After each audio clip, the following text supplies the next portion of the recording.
Capítulo 14. Judeus e gentios creem em Jesus. Em Icônio, Paulo e Barnabé, como costumavam fazer, foram juntos à sinagoga dos judeus. Ali pregaram de tal maneira que numerosa multidão de judeus e gentios veio a crer. Mas os judeus, que preferiram continuar descrentes, instigaram os gentios e lhes irritaram os ânimos contra os irmãos. Paulo e Barnabé passaram muito tempo ali, pregando corajosamente acerca do Senhor, que confirmava a palavra da sua graça, concedendo que, por meio das mãos deles, fossem realizados sinais miraculosos e prodígios. Mas houve grande divisão entre o povo da cidade. Uns ficaram do lado dos judeus e outros dos apóstolos. Formou-se, então, uma conspiração de gentios e judeus com seus líderes, a fim de desmoralizá-los e apedrejá-los. Ao tomarem conhecimento dessa trama, eles fugiram para as cidades licaônicas de Listra e Derbe e suas vizinhanças, e ali seguiram pregando o evangelho. Um paralítico é curado por sua fé. Em Listra vivia um homem paralítico dos pés, aleijado desde o nascimento, que passava os dias sentado e jamais havia conseguido andar. Ele estava ouvindo Paulo pregar, quando, fixando seus olhos nele e percebendo que o homem tinha fé para ser curado, Paulo ordenou-lhe em voz alta: "Apruma-te direito sobre teus pés." O homem, então, deu um salto e começou a andar. Diante do que Paulo realizara, a multidão começou a gritar: "Os deuses desceram até nós em forma de seres humanos!" E assim, a Barnabé deram o nome de Zeus, e a Paulo chamaram Hermes, pois era ele quem falava com poder.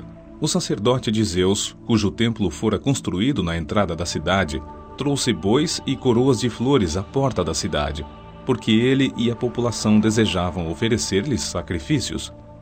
Quando os apóstolos Barnabé e Paulo ouviram isso, rasgaram as suas roupas e correram para o meio da multidão, exclamando: "Homens, por que fazeis isto? Pois nós também somos humanos, de natureza semelhante à vossa, e vos temos anunciado o Evangelho para que vos afasteis dessas práticas inúteis, e vos convertais ao Deus vivo, que fez o céu, a terra, o mar e tudo que neles existe.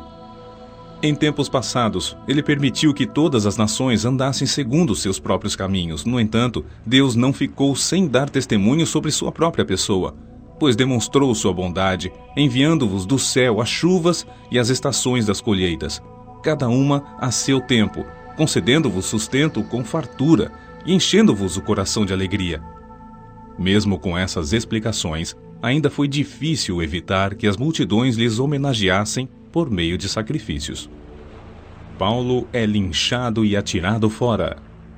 Chegaram, porém, alguns judeus de Antioquia e de Icônio, e, tendo persuadido as multidões, apedrejaram Paulo e o arrastaram para fora da cidade, supondo que estivesse morto. Contudo, quando os discípulos se reuniram em volta de Paulo, este se levantou e voltou à cidade. No dia seguinte, partiu Paulo com Barnabé para Derbe. O retorno dos missionários. E, havendo pregado as boas novas naquela cidade e feito muitos discípulos, voltaram para Listra, Icônio e Antioquia, renovando o ânimo dos discípulos e os encorajando a perseverar na fé, ensinando: "É necessário que, em meio a muitas aflições, ingressemos no reino de Deus." Então Paulo e Barnabé lhes constituíram presbíteros em cada igreja, e, tendo orado e jejuado, eles os consagraram aos cuidados do Senhor, em quem haviam crido. Atravessando a Psídia, chegaram a Panfilha, e, tendo pregado a palavra em Perge, desceram para a Atália. Dali navegaram para Antioquia, onde tinham sido colocados sob a proteção da graça de Deus, a fim de desempenharem a missão que agora haviam concluído. Assim que chegaram ali, reuniram a igreja e relataram tudo o que Deus havia realizado por intermédio deles, e como abrira a porta da fé aos gentios, e permaneceram ali com os discípulos por longo tempo.